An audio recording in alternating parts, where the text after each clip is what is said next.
Hello and welcome to the DJ Force 10 In Conversation podcast, episode 180. And my very special guest on today's show is Jeff Rhodes. He is the man behind the band, Them Damn Kings. They've got a brand new single out right now called Throw It Away. There's a video on YouTube. It's on all the streaming platforms, everything like that. Hit them up on the socials. They've got socials on pretty much every platform. So whatever your choice of poison is, please go hit them up. If you like your sort of hard rock and roll, please, this band are for you. But you'll hear all about that in the interview. It's a damn fun interview. So you look forward to that in a moment. I just want to do some shameless plugging right now. So what we're going to do, we're going to start with TotalRock. Now, TotalRock is a station that I DJ on. This show used to be on there. I've got my Crossing the Stream show on there. They've bestowed on me to be in charge of their Twitch channel and things like TikTok and stuff like that, general streaming platforms. So what I'm asking you guys, go join the TotalRock Twitch channel. So it's twitch.tv/TotalRock. And then on that channel, we hope to have live shows, live interviews. We're going to have some DJ nights on there, just like sort of like indoor club nights, at-home club nights and stuff like that. So we're just going to sort of throw out a lot of content. And if there's something you're into, it's going to cross all the sort of rock and metal genre. So it's not just going to be sort of like club favourites, stuff like that on the live streams. It's going to be extreme. It's going to be black. It's going to be sort of the lighter side, the R&R sort of like rock and roll, AOR sort of middle of the road type stuff as well. So it's gonna sort of encompass the whole spectrum. I'm gonna do some live nights on there. I'm in the midst of recruiting people to do other nights on there. So we're looking at that, and like I say, with the interviews and stuff, I'm hoping to evolve this podcast into that as well. So there's stuff there. But please go follow us on Twitch. Also follow us on TikTok if you have an account. We're Total Rock Live on there. Again, there's going to be content coming on there. At the moment, it's just sort of adverts for shows, clips of interviews, stuff like that. But we're going to add some fun content on there. I'm going to start making a fool of myself, I think, and get some other DJs and stuff at Total Rock to make fools of themselves on there as well. So it's going to be a lot of fun. But yeah, also, away from Total Rock, obviously, I've got my own stuff going on. So I've got my DJ Force X channels everywhere. So Twitch as well. But it's DJ Force X on everything. So please go check out my socials. Also rate and review these shows, helps me get up these charts, gets more notice for these independent bands like Them Damn Kings that I've got on right now, and like Tova and Chroma and Gabriel and the Apocalypse, and all these bands I've had on recently. These are all independent bands, no sort of like major label backing or anything like that, but these platforms I use for that. My next podcast is someone huge, so that helps with sort of like balancing that sort of stuff out. But my next podcast is going to be my final one of the year, and it's going to be the legendary Suzi Quatro. Yes, the Suzi Quatro. I can't believe it. I couldn't believe it when I got offered it. I'm like, oh my fucking God. But I got some time with her. We talked about our new Christmas single, all that kind of stuff. You'll find out that next week. But yeah, this interview was a lot of fun. So please, just as an example, go check out these bands. Go check out this single now. Stop this podcast. Go find it on your streaming platform of choice, YouTube, Spotify, Apple Music, Pandora, or whatever you listen to across the world. And let me know what you think. Hit me back. Just say, hey, cool, checked out the band, loved it. You know, that sort of stuff. I'd love to get that kind of feedback. I occasionally get it, and I'd love to get more of it, just so I can like showcase more and more of these bands on here and really sort of make it a worthwhile kind of like push for them. And I mean, I enjoy doing this anyway, but I just want to give like extra push for these guys. So please do that. Rate, review, subscribe, all that kind of shit. And I'm not going to sort of beg and like do any kind of like more kind of like pleasing and begging. But I'm going to give you over to Jeff from Them Damn Kings in conversation with me. Enjoy.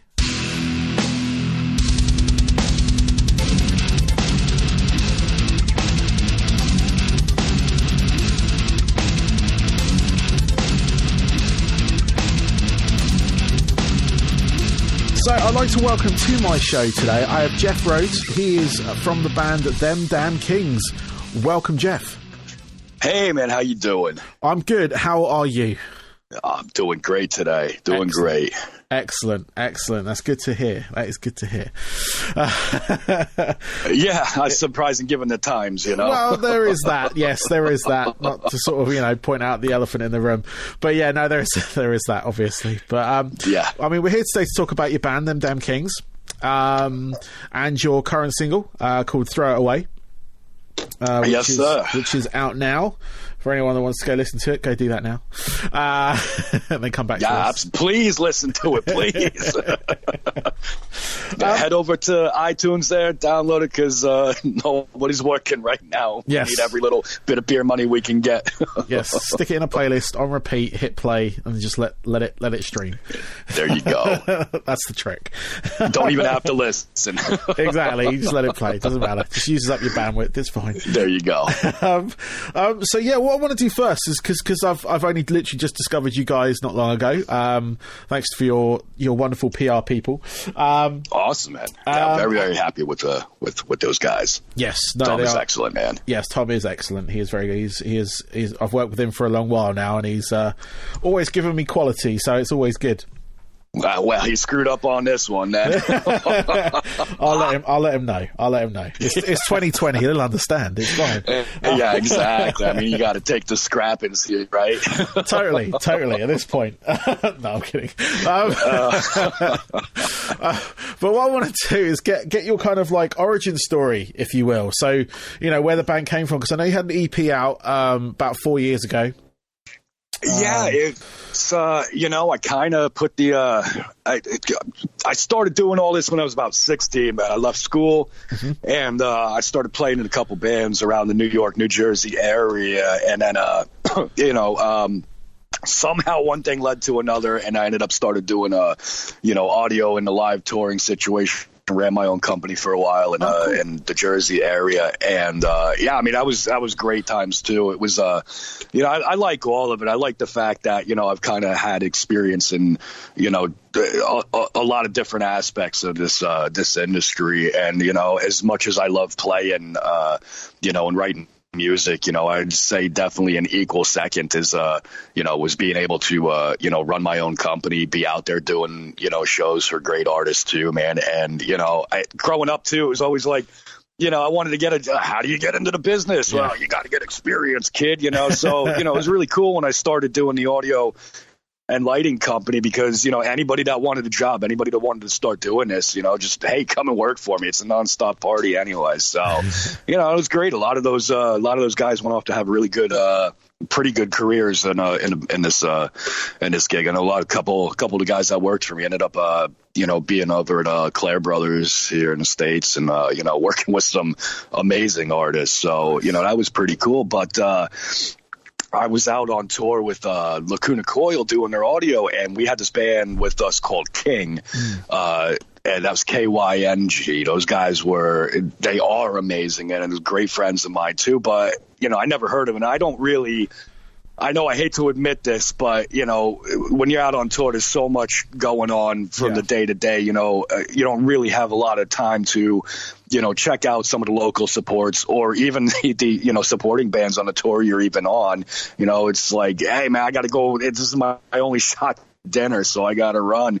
But these guys, I was sitting in the drums the first day of the tour, and I heard these guys, and immediately I went running up the stairs from the backstage room, and every single night I would watch these guys play. They were just pure, straight up rock and roll, and to me, it's something that just hasn't been heard in a while. So, a long story short here, one day we were just kind of, about 4 years ago, we were hanging out backstage, and, I'd kind of befriended these guys, and they were just sitting around the room jamming. They had an extra guitar, asked me to jam with them, and that was it. Just the brain went right back to like, what the hell am I doing with my life? I need to get back into this. And, after that tour, I went home and I locked myself in the studio for a couple weeks and came up with the EP. And here we are. Nice. And this new track you've got, Throw It Away. Do you want to give us a little bit of a lowdown on that one?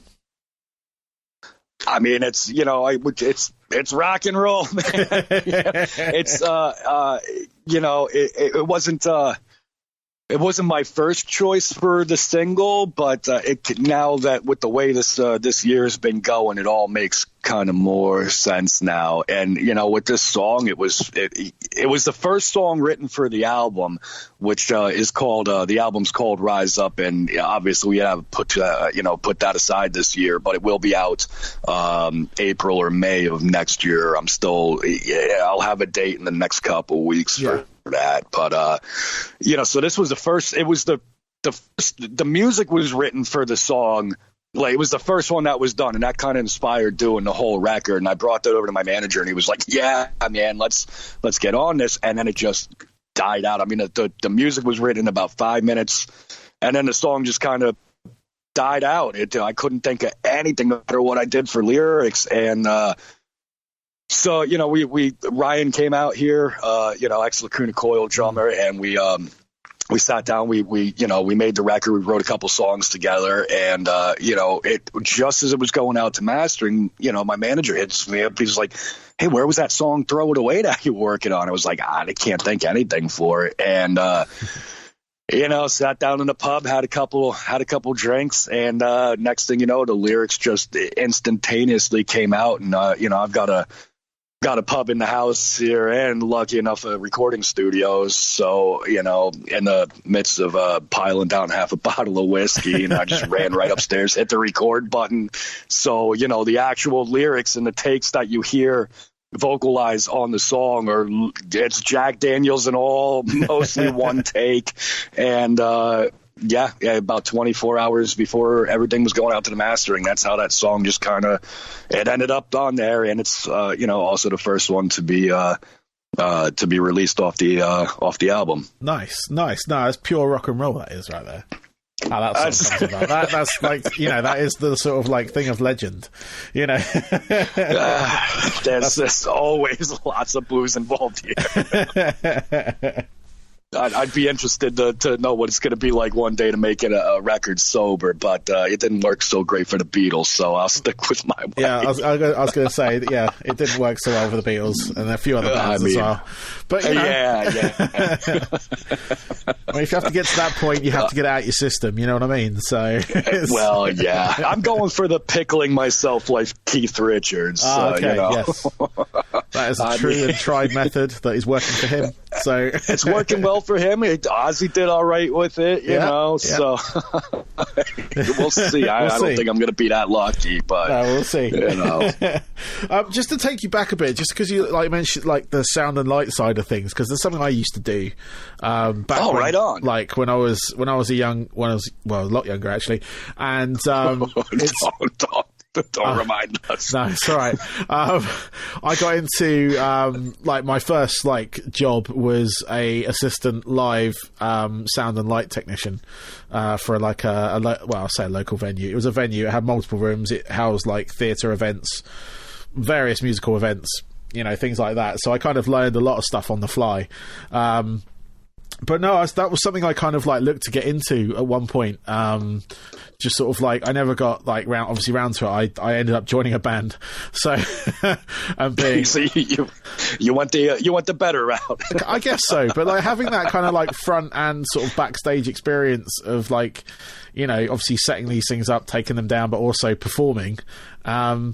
Did you ever give whenever you're in a band, did you ever give the sound guy a hard time or a lighting guy a hard time just for shits and giggles?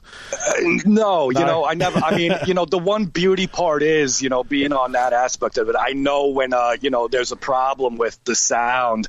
And the sound guy's telling me, it's because of the green light that the lighting guy, I know it's BS, So, but no, I'd never, after many, many years of verbal abuse as a sound guy, I've decided that, it's probably not the best, option in the world to give my sound guy, crap.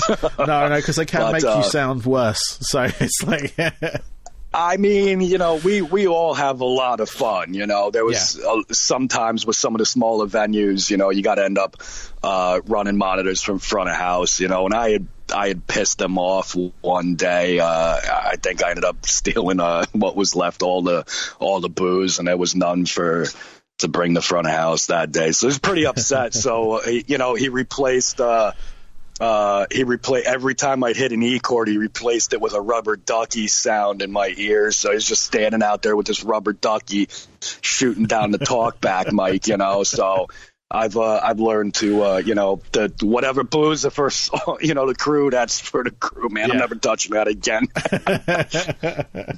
But, don't eat my lunch, man, No, they will have you. But But no, like I said, I used to do that sort of side of things, and I ended up doing like nightclub lighting and things like that. But I never got on the sort of like touring side of it, because like I said, I ended up joining a band as a musician and doing that side of it for the thing. But do you have any sort of like, is your company, obviously it probably hasn't been active over the last year, but do you still have that company, or is it No, that's kind of it's weird how it all really, I never intended to really ever start a business. It just same kind of thing. I was playing a club back in Jersey, and a friend of mine was selling off his gear, but it came with the contract with the club, so it was cool. Like every, couple nights a week, I'd get to go in there and, mix the bands. So I basically essentially just kind of, I learned the hard way. Nobody taught me how to do audio or anything like that. I just started doing it, and then, one thing led to another, and I've got this stuff, and a local band had come through, and they're like, oh, hey, we're doing a wedding, what's it going to cost for you to come out and with this PA and do this? I was like, wait a minute, man, I can do that. I can make money with this. And then, so, one thing led to another, and then, you're buying more audio gear and more lighting gear. And then one thing leads to another. And I got a warehouse, chock full of stuff. And then when I got into, kind of housing European artists backline over here, and it just kind of unfolded that way. So I never really meant for it to happen. And then, I ended up moving out of New Jersey. I'm down in Savannah, Georgia now. So all the gear, the truckloads of gear are with me, but, I'm just not active with it down here. Every now and again, if I get I get a call for, send some lighting out or, some in-ears or a console out on a tour. But, it's just one of those things that, especially nowadays, in this, the day of, the Chinese market here, where, I've got a bunch of old lighting, it's all a bunch of Max 700s, and those things, I think I paid like $15,000 a piece for them back in the day. But now you can get something super comparable out of China for a couple $100. So, for the 24 lights that I own, you could buy 2,400 of them for the same price. And who cares if half of them are broken, but, and nobody wants to pay the prices anymore. That's the biggest problem. The gear is just not worth the price point. Luckily it's all paid for itself over the years, but so now I've just decided to, hey, now we've got a heck of a lighting rig and staging rig and audio rig that my band can now take out. Yeah. So I was going to say, you got pre-packed like production right there, haven't you? So we've definitely got the production. Now it's just a matter of when can we go out and play again, yes. Yeah, no, that is a thing, and that's. I've been fortunate enough to interview quite a few sort of artists like yourselves over this time, and everyone's gagging to sort of get out, and some of them have managed it in like done like the sort of like socially distant shows or the drive-in shows and things like that. But I was just like, I'd obviously you're over in the States, so I don't know how open or closed you are at the moment. I used to live over there, but I was just like closed. It's closed. Okay. Yeah. I'm with you on that one. I'm definitely in America, and I hope that the government, but it doesn't hear this, but I could definitely leave here. Yeah, take it or leave it. I'm not that I hate America. I just I feel like I've really disliked the way it's all become since I was a kid. So. Yeah. No, I mean, I was only there for like 5 years, but because as you can tell by my accent, I am actually from England. Really? Yeah. But no, I spent some time out there, and I mean, you know, I enjoyed it for the time that I had out there, and we came back, like, you know, all my family here, all my wife's family here, so we just sort of came back to that. So, but no, I was just like, because I get conflicting reports online of like being it partially open, partially closed. You know, here we're just about to come out of a second lockdown. As of tomorrow, we get to open up again. That's back to the pubs. That is what a lot of people are doing. Yes, so, it's things are starting to shut down again here. You know, I just call it. Wait, I think it's like Washington, Oregon. Yeah, I think California is going back into a shutdown. I expect it all to kind of go back into a lockdown relatively soon. Yeah, and I mean, look, people are strange over here. Nobody wants to really. You know, we love complaining in this country. You know, if you know, you're told not to do something, then you're going to do the opposite. Yes. You know, and it's bizarre to me, especially here. You know, where I'm at, where you know. All of these stores, you know, it's hey, you're not supposed to enter. You're not supposed to enter without wearing a mask. Man, nobody cares. Nobody cares at all, and they wonder why there's. You know, everything's respiking and going crazy. You know, nobody cares. If you told them not to wear a mask, then everybody wear a mask. You know, we just got to be confrontational here. Yeah. No, that's exactly it. It's the same here to a certain degree. So I think it's the same a lot in a few countries, but there was a lot of lot of backlash here from, you know, there's people, obviously they call them anti-maskers, but you know, the people who are against these regulations, there are people that are for it. I work in a retail sort of facing company, if you will, and it's mandatory for me to wear masks, whenever I'm in the store. And that's supposed to be the same here, but I mean, I work for a company that's kind of like just made it mandatory across all their stores, and like you don't enter their store without a mask either. So they're big enough to, like, you know, tell people what to do. Considering they basically control the world now. Exactly. So they've got that whole thing going for them. So I just work for them in the capacity of fixing these devices when they break. So I'm one of their like technicians. So it's you know, it's fine, but it's customer facing. It's great, and they got a whole load of just dead Macs here in the studio. You know, we work these things to the bone, but. You know, I was always a PC guy, and I'll tell you, I could never get a PC to run for more than three months. You know, actually, this laptop, I've had this Mac for, God, it's an old one, man. I think I've had this for 12 years now. I mean, you can still put a CD in the side of the thing, you know? No, these things last. I mean, I was a PC technician prior to that. Like, that was my sort of like day job between bands. But I was like a Microsoft certified technician and all that kind of crap. And, I'd always use like PC laptops, but they never lasted very long. No, they never lasted. Every music studio I went into, there was always a Mac. So I was like, oh, cool. And then I ended up obviously working for them, and I bought one, and I've got a 2014 Mac, and that's what I'm using for this right now. And it's still working 6 years on. So they just work. Exactly. So I'm hesitant to even upgrade because it feels like a waste of money because this one's still working. So if it ain't broke, don't fix it, right? Exactly on that front. So what were your like? This is obviously, you know, in an ideal situation, what would be your plans if you've got anything for next year? Obviously the album, which you're sort of like, there's obviously still a date to come for that. But ideally, what would your sort of like next year kind of look like?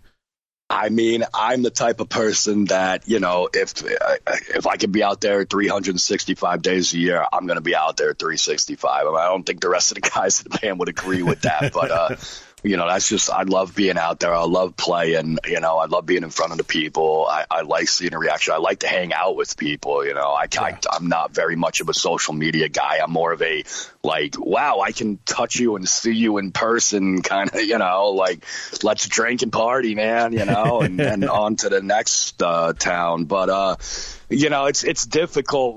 I really hope it comes back because, with the plans of releasing a record, I mean, we're doing great right now with just putting out the single, and I couldn't be more thrilled and more happy with everybody that's behind this, and the opportunities that the band and myself are getting, to speak to great guys like you, man, and just people who want to keep this all going, and so that's great. But you put out a record, you got to get out there behind it, Yeah. And that's going to be really, if we can't go out and play for, say, another year, it's kind of just dead in the water, I'm proud of the record, and I'll be proud to put it out there, and I'm going to be happy, whatever we do. But, there's, what can you do if you can't go and tour the record, Yeah, no, I've seen a lot of bands try various different things over this, both lockdowns, in fact. And it's sort of I'm not sure what's working at the moment. Obviously, when something does stick, it will stick with everyone. But I've seen bands, they're selling tickets for live performances online. They've put together a production and they're going to stream it live. Obviously, it's not the same as being there. But we can't be there at the moment. Yeah. But I've and then there's the bands doing kind of the more established bands doing retrospectives on various albums, which is kind of cool. But a lot of online content and stuff like that seems to be where people are going. And I've seen their bands, they're charging, $10 a ticket or $20 a ticket, or depending on whatever, for these online events. But I don't know if a band in your sort of situation where you're kind of, you're on the way up on that front, whether that would be anything that you guys could do on that front. Obviously, you've got the sort of backline production side of things because you own that, but the sort of having a facility to maybe do performances online and stuff. Yeah, that's the biggest part with us is everybody, we live so far away from each other. Okay. Ryan's out on he's on the West Coast. We're 3,000 miles away from each other, and we're just kind of scattered all over the place. So that's very, very difficult. And for some reason, I cannot get down with that 4-box streaming thing, hey, I'm sitting in my living room and my drummer's sitting in his living room and here we are bringing it. I don't know why I can't get down with that. I can't stand it. I mean, it's great for the artists who are doing it. It's great for the fans. And, I'm sorry, guys out there. I don't know why I can't get with that. It's the most unrock and roll, uncool thing I've ever seen. I don't know. I'm sorry to say it. I don't know why it's triggering that in my head, because obviously there's, anything we can do to play, and but for some reason that is just God, I don't know why. I just don't want to have anything to do with that. Yeah. It's inviting, it's bringing that kind of, what's what I'm looking for? It's kind of bringing that element into your private space as well. So if you've got, if you're happy to do it, then fine. You can kind of expose your living area. But a lot of people, it's sort of that's where they go to kind of, get away from it, or not to sound harsh on that front, but that's their space. Exactly, and I understand that too, and at least, with being able to go to social media and do these videos up there, and have, because that's the biggest thing with the shows, I mean, the shows are fun. It's great to go out and see the band, but, most of us, life sucks, man. We're not doing what we love to do. I mean, this last year, I've never been home. I can't remember the last time I've been home this long. It's driving me absolutely crazy. I don't know what to do with myself. I've got a kind of spin around driveway, and I'll just go out there in the car and just drive around my driveway for an hour, hey, I did something, that's not in my house, and it's driving me crazy. So it's the outlet, everybody needs the outlet because, you listen to music to just forget about your PS day, you go to see concerts even even I'll go one of the last concerts, I was at, I ended up I was in the mosh pit and I got knocked so hard, I blacked out for a minute, but I'm like, I can't even tell you how much I miss that right now, like, it's just, how happy could one person be getting punched in the face at a concert, Yeah. I mean, it's so, that outlet's there, but at the same time, I think one thing that's really just always been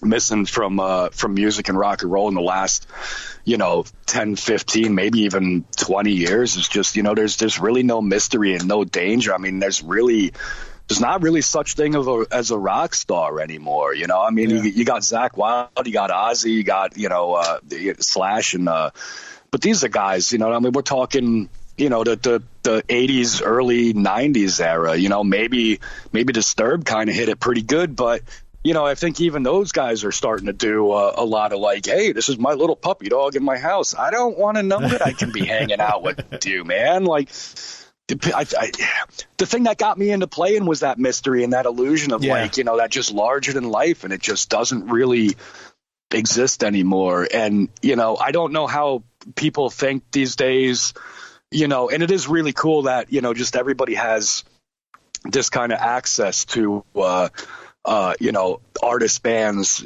seeing whatever and all that, but I part of me feels that it does kind of sort of devalue,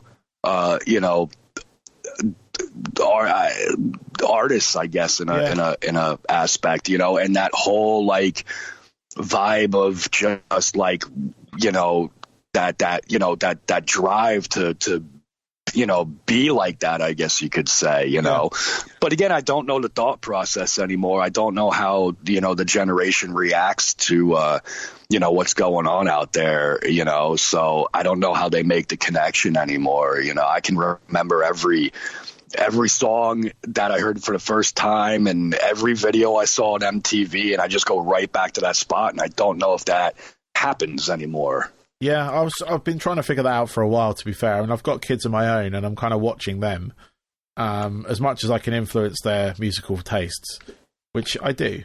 And it's good because that's tradition, your parent, it comes from your parents for the majority of the time, but no, how they find new artists and stuff like that, obviously they got these social media platforms that I kind of use, like Facebook's an older one, but sure, Instagram and all that kind of stuff, and TikTok, and it seems to be like a lot of stuff from there seems to be where because it's on a constant repetition, they get this sort of like clip of a song, and it's like earwigged constantly on that, and they kind of find, then they go onto whatever streaming platform or YouTube or whatever, and find the full song or find things like that. And that's kind of what I've observed from watching my kids, and they're 11 to 17. So, well, that's definitely good to hear, man. I didn't, for me, it kind of just moves too fast. It's like if I'm watching, I'll go on YouTube or something just to watch a video, and it's like next thing I know, like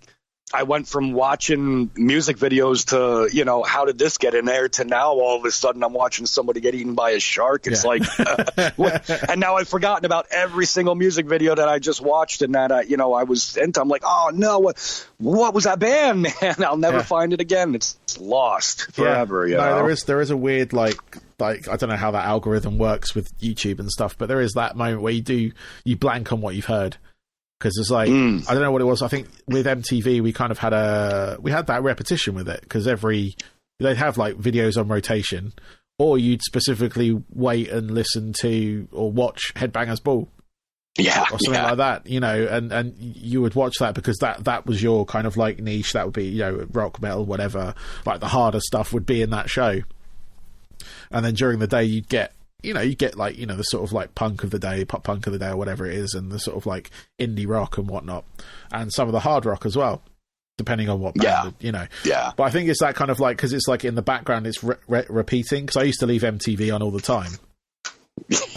You and me both. And it would be a background thing. It'd be like radio, it'd be background, and that was one thing when I was living in the States that I really liked was, I know it's not progressive in any way, but it's like the rock radio, where they've got rotation of songs, and and it's on like daytime national radio. Whereas here we don't have so many sort of dedicated rock outlets, especially on like the sort of like FM frequencies and stuff like that, where mainstream radio sits. We've got internet radio, which is I work with one of the stations and stuff like that. So, you know, I've got that element where I get new music sent to me and whatnot. Like yourself. So I miss the days of hearing about when you guys would send out the barges and pirate, man. Oh yeah. Yeah, that was super good. For some reason, I always loved that idea. I don't know why. It was just like the coolest thing, and it just made England like that much appealing to me. Yeah, that was an era my mum grew up in and stuff, and she went on to one of those boats as well. She tells me. Oh wow, that's pretty wild. Man. But I've since sort of like made connections in that sort of like area of the world with a couple of the people that had set that sort of thing up and had run like Radio Luxembourg and things like that, which was a ship out on the seas and like started as pirate radio and stuff like that, which is really, you know, it's really cool. And I wish you can do that now, you know, without too much pushback, unfortunately. But it was the pushback that gave you the kind of like promotion for it, because it was something that your parents didn't want, right? And that's you know, that's kind of the point I'm making, is like that, you know, it's just music isn't dangerous anymore, you know, like when I got my Guns N' Roses record, you know, I think I don't know, it was Appetite, but, you know, Mr. Brownstone came on, and my parents were like, oh, what? Absolutely not. So that just made it even more like, well, it's Guns N' Roses T-shirts. Yeah. It's Guns N' Roses, you know, it's posters, it's the hat, it's the everything. Guns N' Roses flamethrower, you know, everything I could possibly get my hands on, because my parents were like, no, you're not listening to that. Yeah, so I mean, my dad bought me that album, but with the caveat of like, I do not approve of this. And he was a bloody musician. He was a guitarist. He loved his like rock and blues. And then later on, I find like Iron Maiden cassette tapes in his car and stuff like that. I'm like, fuck, he knew exactly what he was doing. Absolutely, exactly. You know, but and you know, I think that's kind of the thing now too. You know, I'm not even sure. I mean, I'm sure there's a way to regulate things. I think if parenting it seems to be different now too, and these kids can get their hands on just about any information or anything they want to now. So, you know, there's really it's lost that kind of dangerous side to it, you know? Yeah, no, totally. Because everything is available where, you know, online. You can find it. It's not hidden away. It's not been banned. The artwork is not banned. The song content is not frowned upon by the central whatever complaints company. You know, the shit like that kind of like like used to regulate everything all the time. You know, it's just it's there for television and stuff like that, but it's not there for like music. And so there's no danger. There's no one saying no, you cannot do this. No, you cannot. You know, and it takes away that kind of like like you're saying earlier, the mystical part of it as well, with like some of the musicians and things like that, the rock stars.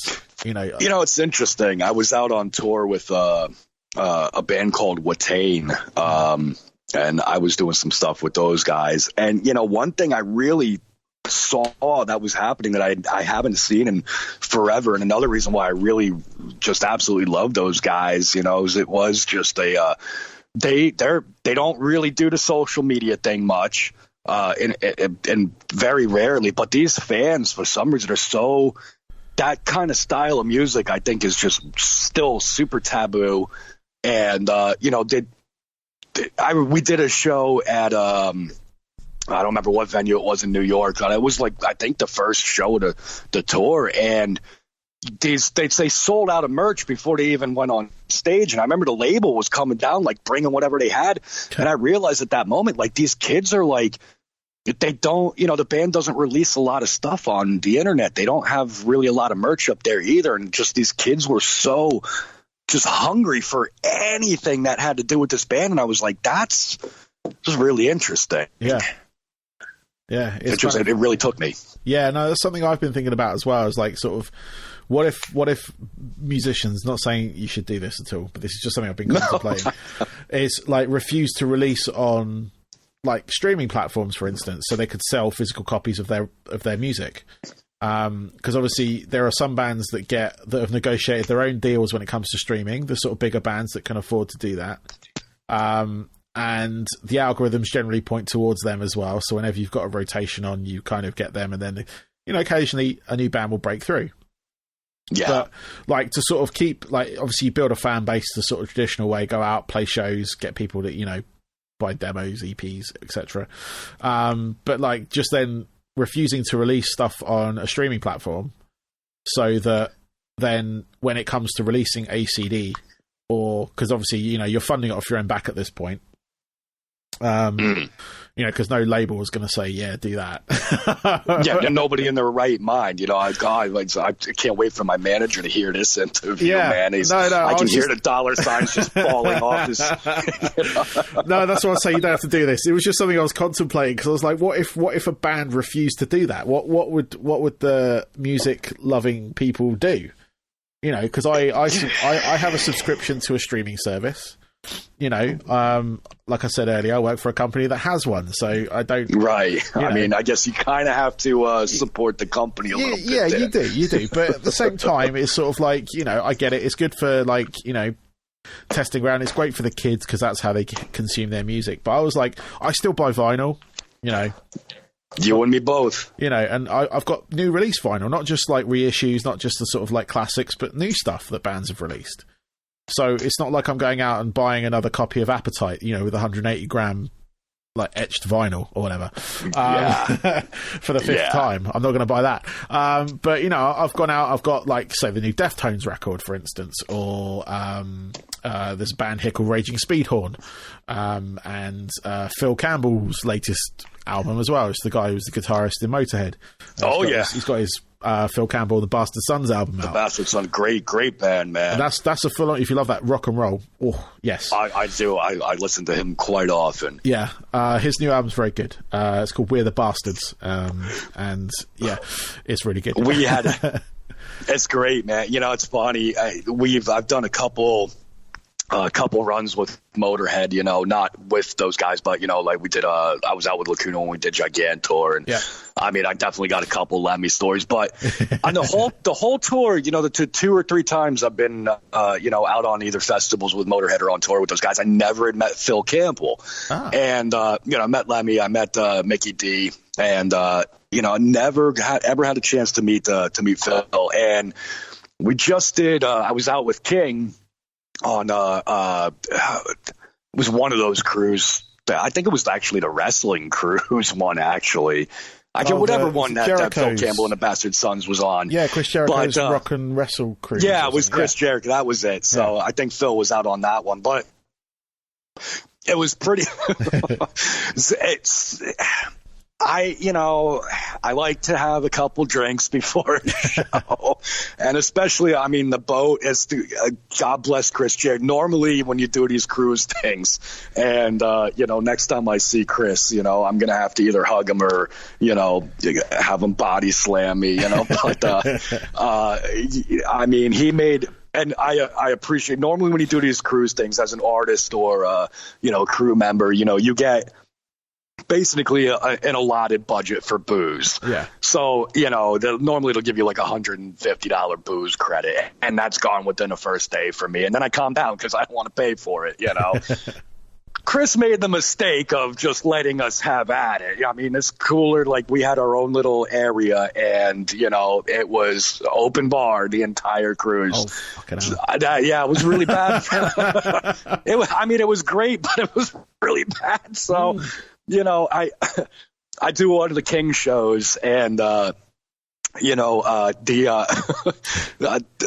King guys had come up to me and they're like, so Phil Campbell had something to say about about the show, and he was like, you know, I was like, oh no, you know, what is this? And they're like, oh, it sounded really, really good, this and that. So I decide, like, okay, I'm going to stand side stage after hearing this. I'm all excited. And, you know, I'm waiting for him to come off the stage, and he comes off, and I'm like, hey, man, you know, I just wanted to introduce myself. I'm Jeff. I'm with Them Damn Kings. But, you know, I was also doing King Sound. And he just looks at me. He's like, oh, you're the noisy little bastard, ain't you? You know, and it was just great. He was like, that is too fucking loud, man. Too loud.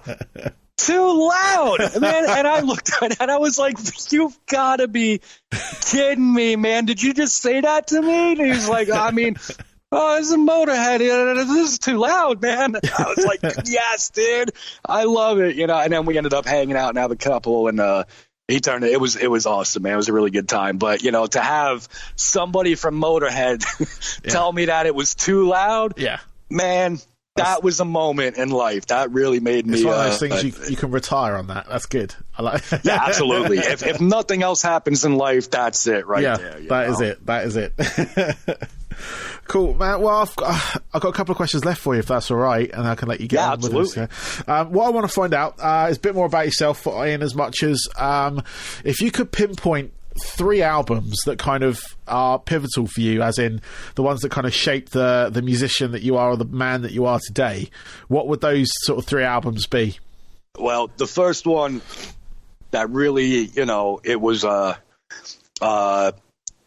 Ozzy Osbourne, Blizzard of Oz. That was the first record that I really ever heard that just, I went from being the short-haired, go-to-school kid to, I swear, the second I heard that record, my hair grew down to my waist, And it was like that day. And in fact, that day that I heard that record, I don't know, man, I was probably 12 years old, and, I pierced my ear in school. Oh, wow. Listening to that. Yeah. Oh, man, that was my parents' first taste of, what this little jerk was going to become, and I remember wearing I had to borrow my friend's hat to try to cover my ear when I went home, and they weren't having it. They knew right away, obviously, but that was definitely the record that I was like, yeah, man, rock and roll this is everything I ever wanted to do, to be. I didn't know I wanted to really play yet. Yeah. And then really it was Ozzy's No More Tears that, that was really my first time hearing Zakk Wylde. And I love Randy Rhodes, he's still my favorite guitar player, but I heard Zakk and I was just like, this is it, man. This is exactly what I want to be doing. And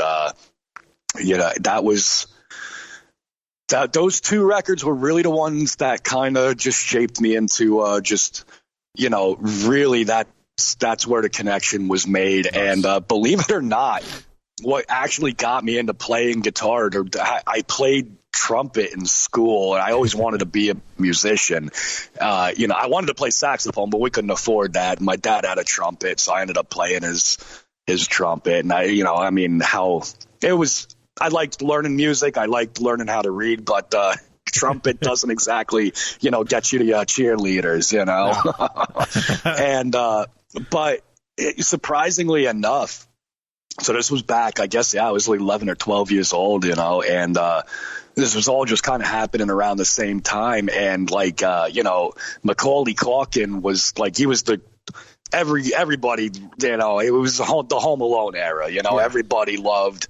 It was, if you could have had a Macaulay t-shirt, it would have been that. But he was in, the one thing that still kind of grounded me and my parents between Ozzy Osbourne was like, they used to buy me the Michael Jackson records when I was a kid. So I always listened to Michael Jackson kind of growing up. And, guys, so that's the rock star right there, let me tell you, you know.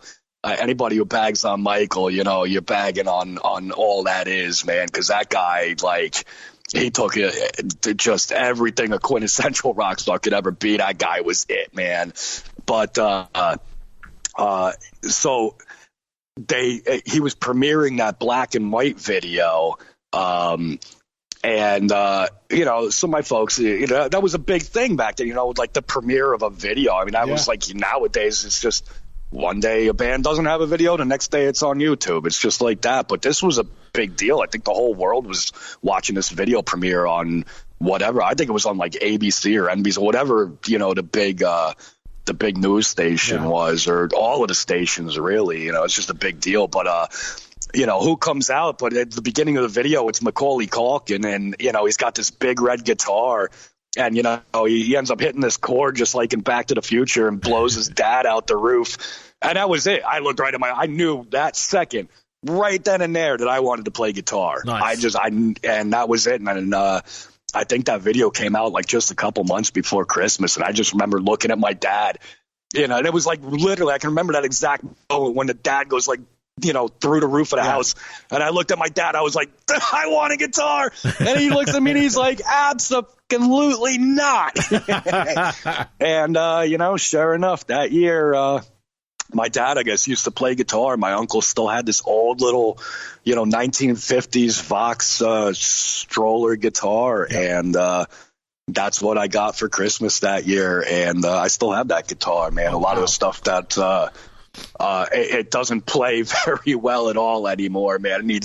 That thing needs to go into a shop and get redone. But the clean sound on that, I've never heard anything like it. So a lot of the clean stuff that's been recorded on, anything that you hear that I've done is mainly with that guitar. Oh, wow. Amazing. Yeah, so that's how it all happened for me. No, that's amazing. Love that. I mean, those are like three moments of, OZZY. I'm from the land of OZZY. It's, I haven't heard Blizzard of Oz for a while, actually, so I'm going to go back and listen to that. Because, this is why I sort of ask these questions, because I'm like, I haven't. Yes, I'll have to go check that album out again, because it's just one. I've been listening to it in forever. It's great, man, when you hear, like, some new old stuff happen, and it's like, oh man, I forgot. I gotta check that out again. Totally. So finally, what are your hobbies away from music? So when you're not doing Them Damn Kings, or when you're out on tour, whatever, what do you kind of do to kind of like, I guess, escape or unwind? Well, I visit the pub quite often. Okay, yeah, that's it. So it's a solid hobby. I really like working. So I moved out of New York and I bought a house, Jersey, and I bought a house down here in Savannah, Georgia, and it's probably like the first time I can really say, like, hey man, this is like my house and I can do whatever I want. So, maybe that hasn't really been a hobby, but, during this pandemic, at least it's keeping me busy. And I actually am rather enjoying working on this house and kind of making it my own. And I love old hot rods, man. Old motorcycles, old hot rods. Anytime I can get out there and turn a wrench. I got a 79 Trans Am sitting in the driveway that, I've been piecing back together the last couple years. And, so I'd say those are definitely the things I like to do. But mainly, man, I just like to get out there and meet people, man. I'm a total social, like, just want to be hanging out all the time. Yeah. Cool. I don't know if you can call that a hobby or not, but, I guess maybe nowadays, since, like, nobody does that anymore, I guess it is a hobby. No, but I'll tell you, it's crazy. Like, I've been on tour since I was about 16 years old, and, we went through, these were back in the days, you used to have to call home on the payphone, now it's, so we'd all be on the bus and everybody was a unit. We'd all talk to each other. We'd all hang out. We'd all drink, and nowadays it's like, one of the last tours I was on, everybody, 12 of us sitting in the front lounge, everybody's staring at their phone, Yeah. It's like, hey, I'm right here, man. Let's do something. Come on, let's destroy this bus or get hammered or something, man. Just don't destroy the phone. That's all. Yeah, well, I've done that many times on tour. I swear I've gone through 20 different numbers in the last 2 years just for, I stumble off a bus and drop my phone on the road and not know what I did. It come back, that poor guy, there's a phone smashed in the middle of the road. And where the hell's my phone? Oh, man, not again. Brilliant. Well, thank you. It's been absolutely amazing to talk to you. Oh man, thank you for having me, man. And good luck with everything coming out, obviously, next year, hopefully. With the album and everything. Everybody up to date on that. And, like I said, if you we're everywhere up there, please, especially with the new video now, go over to YouTube there and subscribe to the channel, man. And, Spotify, iTunes, you can listen to the song everywhere, go and purchase it, man. It's only 99 cents up there right now. Crank it up in your car, help us get some more beer money. Damn right. So, thank you again, man. I really appreciate your time. All right. That's great, man. Thank you so much. And I really appreciate it. You know, as soon as we get over there, definitely, you know, if we're playing shows, come out, you know, you'll always be our guest, man. Yeah. So thank you, man. Definitely. You have a good rest of your day, because I know you've got the rest of the day to go, being 5 hours behind. Yeah, it's still, what is it over here now? Oh, it's not even 2:00 yet. Yeah. All right, cool, man. Well, have a good one. And good luck with everything. Man, thank you again, and, you know, I appreciate it. Thank you. No worries, man. My pleasure. Have a good one. All right. You too, man. Take care of yourself. Bye-bye. All right, bye.